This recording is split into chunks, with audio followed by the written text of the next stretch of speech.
I wanted to shoot some video this morning to kind of supplement the flight videos. And this is my F-22. It's the newest or the latest build. It's the RCPowers F-22 EB for Easy Build version 2. It's the larger plane. It's probably got about a 33-inch wingspan. But we've done some modification, and one of the things that I guess really aggravates me is you see all these pre-flight videos that people put on the web, and that they show you the plane, they show it flying, say how great it is, but they never show you what they had to do to get it in the air, you know, as far as trims and what they ended up with. So basically this video is just some ideas of what I had to go through to physically get this guy in the air. One of the things we did, we took the videos with this plane with the FPV camera on the nose, and what we did is this is the cockpit area, and it's got magnets in it to hold this nose on, and we fly it this way when there's no camera. And this is just an old telephone NiCad that's used for counterweight for when the camera's not there. And then we use this extra strength. It's a plastic, it's not a Velcro, it holds better. It's an outdoor type system that interlocks, and it seems to hold things a lot better, you know. So anyway, now that hot glue doesn't hold very well on that. So that's our, and then internally here, of course we got the receiver, a 50 amp controller. This is my voltage alarm. It gives me a signal, beeps at me when make sure none of the cells get less than 3.3 volts. Saves the life of the battery. And we're running a 2200 here, so this plane can carry some weight and gives us some great flight time. And it's using the Grayson Super Mega motor. It's the biggest one that RCPowers and Grayson have kind of put together. And we've got a 6565 prop on this, and the reason for that was just because we were using it for video, and we were going to try FPV with it, but we went ahead and got a specific plane for FPV. It was having a little problem. The motor was getting starved of air, the prop was, and so we found that a butterfly configuration around the prop was actually quieter than a tapered, you know, the other way. And so we always use that, but this time this prop was getting a little starved. It was really having to work to keep this plane in the air, so we opened it up a little more, and then we started with vertical stabilizers that were about an inch longer,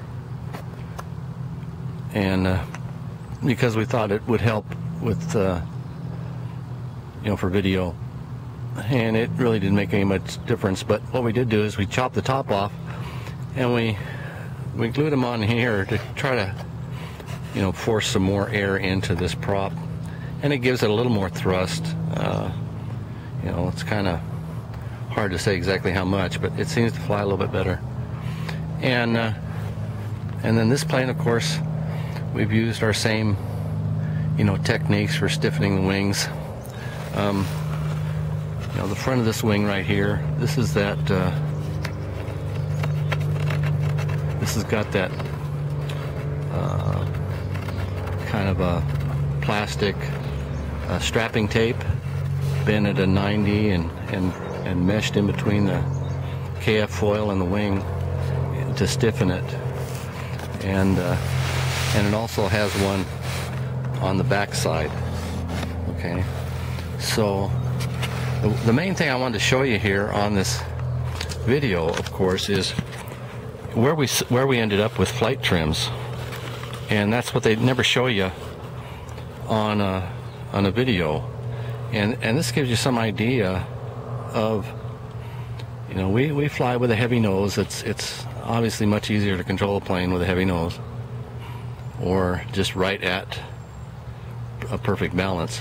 But you know, because of torque roll and stuff like that, you can see here how much we've got on the right elevon to compensate for our torque roll. And this is the things that they never show you. You know, the guys that are flying and putting all these videos on, they never show you how much trim they really have on the plane. And so when you first start out and you've got, you know, level trim, let's say everything's coming out straight, and you launch and then your plane goes in the ground and you wonder why, you know, this is it. I mean, you got to have some definite correction for level flight, and so this kind of gives you an idea. And what I usually do is you know, I'll look at it not from like a side angle like this, but I'll actually look at it from an end view. And so let me turn this around here. So on this plane here, I'm looking straight down the top, and so if I start out level, actually at this point right there, okay, if I come out level, I'm exactly one thickness on the left elevon. Okay, so that'd be about 6 millimeters, and I set that height. Then on the right one, I'm 12 millimeters, or just another thickness above this one here. So just from experience, that's how much I know to set in for initial trim. And that way, you know, when you're first trying to do your maiden flight, the plane's going to get in the air and you won't run out of a trim on your radio. And then you can dial it in, get it to where it's flying level, and then come back and readjust your linkage if you need be. Now, the only thing we found out on this guy, you know, because the flight surfaces are so large, we didn't put ailerons on him.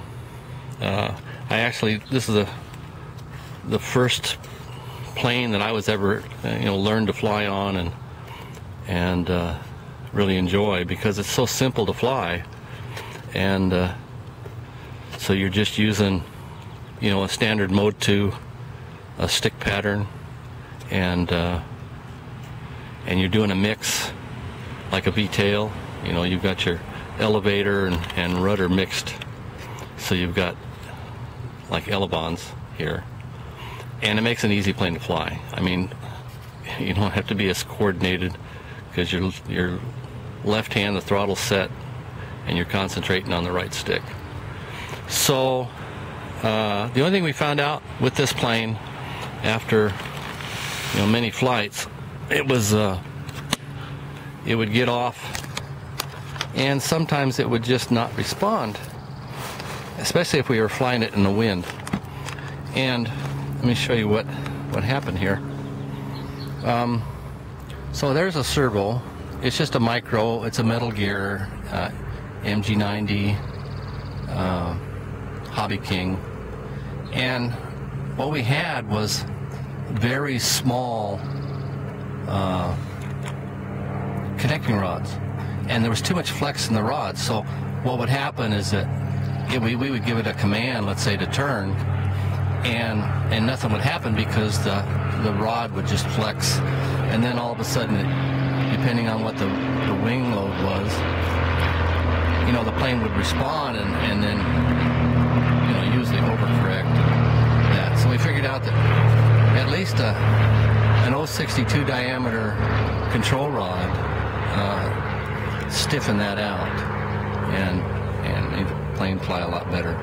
So the only detrimental thing here is that here's the field we fly in, and it's a beautiful Oregon day. Problem is there's enough blueberry in there that when you land and hit that, it's like running into a tree. Even though it's tall grass, it slows the plane down a lot, and you can see if you look close, the scuff marks on this plane from the landing in those stickers. And of course here's, you catch one of those mowed off branches in a landing, and that's what happens even when you kind of come in real soft and slow. So anyway, that's the F-22 EB RCPowers that we fly, and I've got some flight video of him that we'll show you also. So hope you enjoy this kind of update on where we're at with our planes, and be sure to come back.